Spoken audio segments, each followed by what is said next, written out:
দুই কারণে মানুষ দুর্নীতি করে।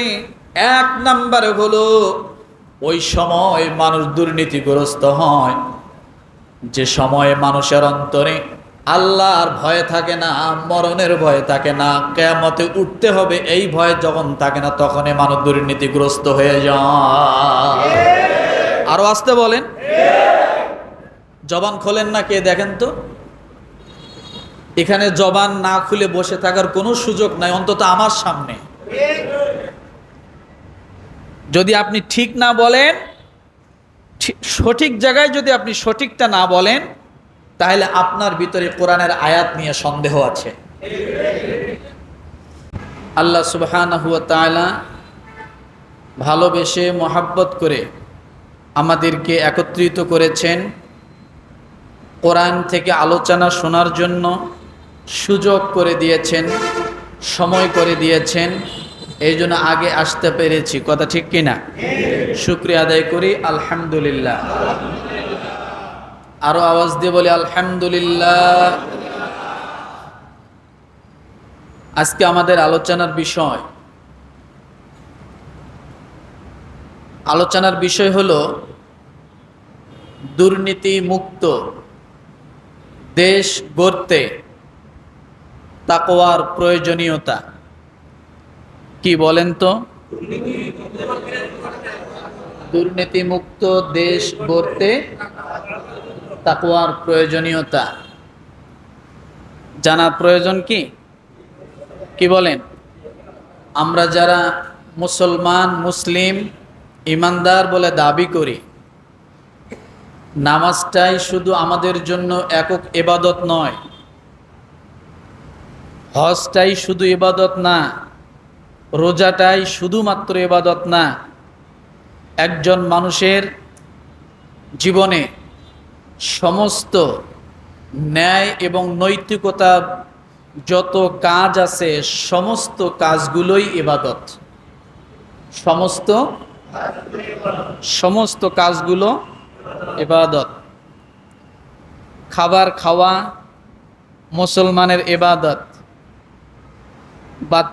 বাথরুম ব্যবহার করা মুসলমানের জন্য ইবাদত, আছে না? তো এইরকম এটা দিয়ে বুঝাইলাম যে একজন মানুষ, একজন মুসলিম, তার হাঁটা, তার চলা, তার চাহনি, তার কথা, তার বাচনভঙ্গি সব কিছু হবে ইবাদত। কি হবে বলেন? সব কিছু হবে ইবাদত। তাহলে এই ইবাদত যাতে আমাদের সমস্ত কাজগুলো ইবাদতে পরিণত হয়, এই জন্য আমাদের তাকওয়ার প্রয়োজন। কিসের প্রয়োজন? তাকওয়ার প্রয়োজন। দেশ চালানো এটা ইবাদত। আবার দেশের যে শাসক থাকবে, শাসকের আনুগত্য করা এটাও ইবাদত। এটাও কি? সূরা আলে ইমরান আয়াত নাম্বার সম্ভবত 60-এর পরে এই বিষয়টা আছে। তো ওয়াতিউল্লাহ ওয়া আতিউর রাসূল ওয়া উলিল আমরি মিনকুম, তোমরা আল্লাহর আনুগত্য করো, রসুলের আনুগত্য করো, ওয়া উলিল আমরি মিনকুম, এবং ন্যায়পরায়ণ শাসকের কি করো? আনুগত্য করো। তাহলে এখান থেকে আমাদের বোঝার বিষয়, কোন কাজটা আমাদের জন্য আনুগত্যশীল, কোন কাজটা আমাদের জন্য আনুগত্যশীল না, এই ধারণাগুলো আমাদের জানা প্রয়োজন। কথা ঠিক না? তাহলে আজকে আমাদের আলোচনার বিষয় কি? দুর্নীতিমুক্ত দেশ গড়তে তাকওয়ার প্রয়োজনীয়তা। আসুন, আল্লাহ পাক রব্বুল আলামিন বলেন সূরাতুল বাকারা আয়াত নাম্বার 281। কত? আল্লাহ পাক রব্বুল আলামিন বলেন ওয়াত্তাকু ইয়াওমান তুরজাউনা ফীহি ইলাল্লাহ সুম্মা তুওয়াফফা কুল্লু নাফসিম মা কাসাবাত ওয়া হুম লা ইউজলামুন। একসঙ্গে বলেন সকলে এদিকে তাকান, মাথা নিচু করবেন না, এটা একটা ক্লাস। এটা একটা কি প্রতি শুক্রবার একটা ক্লাস, যে ক্লাসে কোরআনের আয়াত থাকে, হাদিস থাকে, কথা ঠিক না? তাহলে এখান থেকে আমরা শেখার জন্যই তো আসছি, না হলে তো আরও 1 ঘন্টা পরে আসতে পারতেন। তাহলে মাথা নিচু করবো না এই জন্য যাতে অলসতা না আসে, আর অলসতা যদি আসে তাহলে কি আসবে? ঘুম আসবে, তাই না? আল্লাহ পাক রব্বুল আলামিন সূরাতুল বাকারার 281 নম্বর আয়াতে বলেন, তোমরা সেই দিনকে ভয় করো যখন তোমরা সকলে আল্লাহর কাছে ফিরে আসবে। তোমরা সেই দিনকে ভয় করো যেদিন তোমরা সকলে আল্লাহর কাছে ফিরে আসবে। অতঃপর প্রত্যেক ব্যক্তির পরিপূর্ণরূপে দেওয়া হবে যা সে অর্জন করেছে। অর্থাৎ প্রত্যেক ব্যক্তিকে তার প্রাপ্য, তার পাওনা, সে যা পাবে আল্লাহ রব্বুল আলামিন সব কিছু পুঙ্খানুপুঙ্খানুভাবে সব কিছু দিয়ে দিবেন। শুধু তাই নয়, এরপরে আল্লাহ বলেন, আর তাদের প্রতি আমি আল্লাহ তাআলা কোনোদিন কখনোই জুলুম করব না। কি করব না? জুলুম করব না। এই আয়াতটা কিন্তু আমাদের অনেক কিছু বোঝার বিষয়। বুঝুন, একটি আয়াত আমাদের জীবনকে পরিবর্তন করে দিতে পারে। 1 নম্বর বিষয়, আল্লাহ বলেন তোমরা সেই দিনকে ভয় করো। এখানে কিন্তু আল্লাহ বলেননি তোমরা আমাকে ভয় করো। কোন দিনকে ভয় করতে বলেছেন? তোমরা সেই দিনকে ভয় করো যেদিন তোমরা আমি আল্লাহর কাছে ফিরে আসবে। তাহলে ওই দিনটা কত ভয়ানক হবে, ওই দিনটার অবস্থা কেমন হবে, আল্লাহ যে দিনটাকে ভয় করতে বলতেছেন, তাহলে ওই দিনটা আমাদের জন্য কত কঠিন হবে বুঝুন। অনেক আগে, সম্ভবত 2001 সালের দিকে এইরকম সময়ে মানুষ অনেকেই বলেছিল যে অমুক তারিখে কেয়ামত হবে। ছিল না একটা কথা? এত তারিখে কেয়ামত হবে। মানুষ ওই দিনটার অপেক্ষায়, ওই দিনটার বিষয় কত আলোচনা, কত কথা, কত কিছু বলেছিল, তাই না? কেন? ওই দিন কেয়ামত হবে। আসলে কেয়ামত কোন দিন হবে এটা দুনিয়ার কোনো মানুষের জানার বিষয় না, এটা আল্লাহ পাক ভালো জানেন। এই বিষয়ে তো আমি আলোচনা করেছিলাম। জিবরিল আমিন এসে রসুলের মজমার সামনে বসে ছিল। জিবরিল আমিন প্রশ্ন করেছিল যে, হে রসুল, কেয়ামত কবে হবে? তখন আল্লাহর নবী এই কথাটার জবাব দিতে পারেননি। তিনি বলেছেন, যিনি প্রশ্ন করেছেন সেই ভালো জানে কেয়ামত কবে হবে, তার থেকে আমি বেশি কিছু জানি না। অর্থাৎ জিবরিল আমিনের কথা বলেছিলেন। তাহলে সেই কেয়ামতের দিনটা কত ভয়াবহ হবে, আল্লাহ সেই দিনের কথা বলছেন, তোমরা ওই দিনকে ভয় করো যেদিন তোমরা সকলেই আল্লাহর কাছে ফিরে যেতে হবে।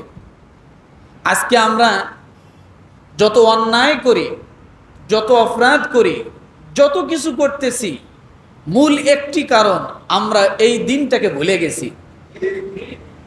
কি বলেন তো? এই দিনটাকে আমরা কি মাথার থেকে সরিয়ে ফেলছি। শুধু তাই নয়, মানুষ মারা যাবে এ কথাটাও মানুষ ভুলে যায়। এ কথাটাও মানুষ ভুলে যায়, যার কারণে যত অনাচার, বেবিচার, যত খারাপ, যত জুলুম, এগুলা চলতে থাকে।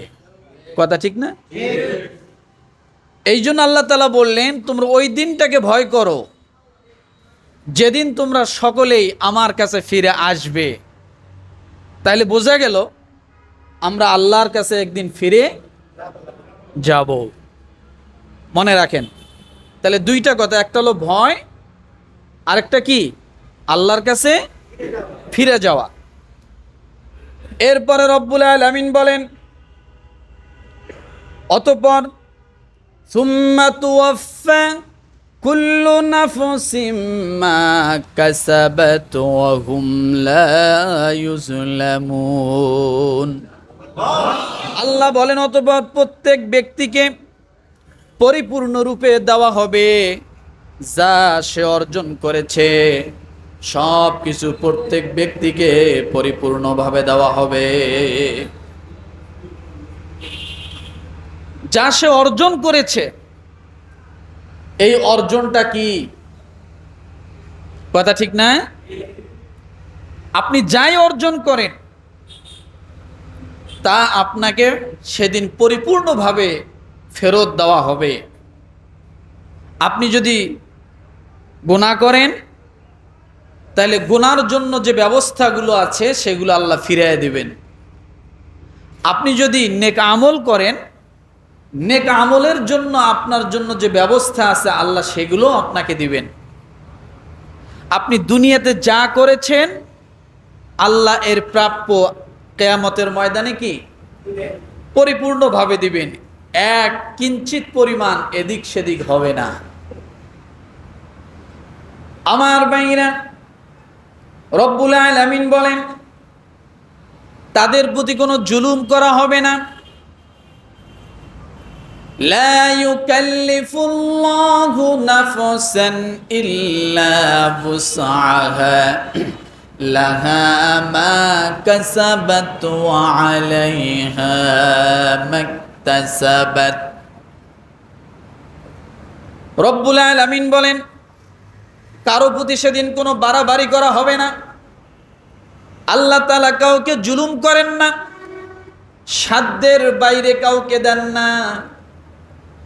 শুধু তাই নয়, রব্বুল আলামিন আরেক জায়গায় বলেন ওয়াত্তাকু ইয়াওমান লা তাজজি নাফসুন আন নাফসিন শাইআন ওয়া লা ইউকবালু মিনহা শাফাআতু ওয়া লা ইউকবালু মিনহা আদলু ওয়া লা হুম ইউনসারুন। রব্বুল আলামিন ডাক দিয়ে বলেন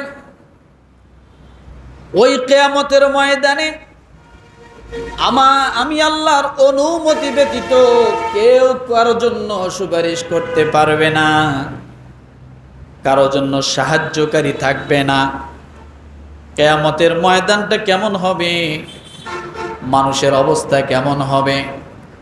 পায়ের নিচের জমিনটা আল্লাহ তাআলা তামা বানিয়ে দেবেন, মাথার উপরে সূর্য চলে আসবে, উত্তপ্ত হয়ে যাবে। রব্বুল আলামিন সেদিন লিমানিল মুলকুল ইয়াউম লিল্লাহিল ওয়াহিদিল কাহ্হার।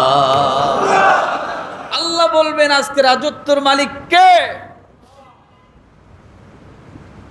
আজকে কে আছে আমার সামনে কথা বলার মতো, দাঁড়ানোর মতো? কে আছে? সেদিন কাউকে খুঁজে পাওয়া যাবে না। সেদিন কাহ্হার হয়ে আল্লাহ তাআলা বিচারের আসনে বসে যাবেন। তাহলে এখান থেকে বোঝা গেল কিয়ামতের মাত্রা, কিয়ামতের দিনটা অনেক ভয়াবহ হবে। কি হবে বলেন তো? অনেক ভয়াবহ হবে। শুধু তাই নয়, সমস্ত নবীরা ভয় পেয়ে যাবে, সমস্ত নবীরা ভয় পেয়ে যাবে। কিন্তু রব্বুল আলামিন নবীদেরকে ভয়ের বাস্তবায়ন করবে না।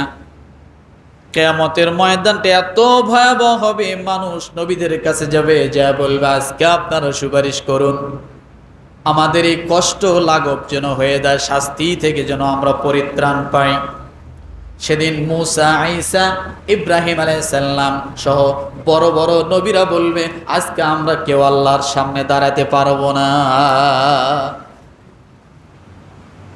কি করতে পারবো না? কেউ দাঁড়াতে পারবো না। তাহলে নবীদের অবস্থা যদি এই হয়, আমাদের কোনো সিরিয়াল আছে সেখানে? কথা বলেন, আমাদের কোনো সিরিয়াল নাই। কোনো সিরিয়াল নেই।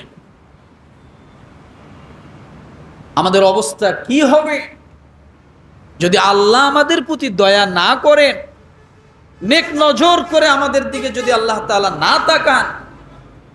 আমরা সেদিন ব্লেইন হয়ে যাব, শেষ হয়ে যাব। আমাদের সেদিন কোনো আল্লাহর সামনে দাঁড়ানোর মতো অস্তিত্ব আমাদের থাকবে না। আমার ভাইরা, এই জন্য দুর্নীতি একটা বড় কারণ। কিয়ামতের ময়দানে মানুষ দাঁড়াতে পারবে না, দুর্নীতি হবে সবচেয়ে বড় একটা কারণ। কি বলেন তো? দুর্নীতি সবচেয়ে বড় একটা কারণ হবে কিয়ামতের ময়দানে। এবার বলবেন, হুজুর দুর্নীতি কি বুঝি না, দুর্নীতির সংজ্ঞাটা কি তাও বুঝি না। দুর্নীতির সংজ্ঞা, এ পিঠ আছে দুইটা, ওই পিঠ আছে দুইটা। দুর্নীতি ওই জিনিসকে বলা হয় নীতির বিরুদ্ধে যে কোনো কাজ করাকে দুর্নীতি বলে। দুর্নীতি কাকে বলে বলেন? নীতির বিরুদ্ধে যে কোনো কাজ করা হয় সেই কাজ করাটাকে দুর্নীতি বলে। দ্বিতীয় নাম্বারে অসততা, অবৈধ আচরণকে দুর্নীতি বলা হয়। কি বলেন তো? সততা যত জায়গায় আছে, দুর্নীতি তত জায়গায় আছে। আছে বলেন যে সততা যত জায়গায় আছে, দুর্নীতি তত জায়গায় নেই। অসততা যত জায়গায় থাকবে জানবেন সেখানেই দুর্নীতি আছে। কথা ঠিক কিনা? এই জন্য দুইটা, নীতির বিরুদ্ধে যত কাজ আছে সমস্ত কাজগুলো করাকে দুর্নীতি বলে, এক নাম্বার। দ্বিতীয় নাম্বারে অসততা, অবৈধ আচরণকে দুর্নীতির অন্তর্ভুক্ত করা হয়েছে। আমার ভাইয়েরা, এবারে দুর্নীতি মানুষ কেন করে? এটারও দুইটা জিনিস। কয়টা? দুই কারণে মানুষ দুর্নীতি করে।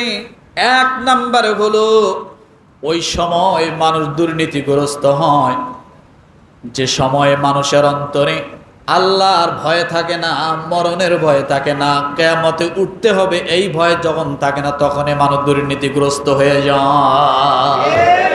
আরো আসতে বলেন। জবান খোলেন না কে, দেখেন তো। এখানে জবান না খুলে বসে থাকার কোনো সুযোগ নাই, অন্তত আমার সামনে। যদি আপনি ঠিক না বলেন, সঠিক জায়গায় যদি আপনি সঠিকটা না বলেন, তাহলে আপনার ভিতরে কোরআনের আয়াত নিয়ে সন্দেহ আছে। তাহলে দুর্নীতি কেন করে? আল্লাহর ভয়, মৃত্যুর ভয়, আখিরাতে উঠতে হবে, এ চিন্তা যখন মানুষের না থাকে তখনই ওই মানুষটা সর্বদিক থেকে দুর্নীতিগ্রস্ত হয়।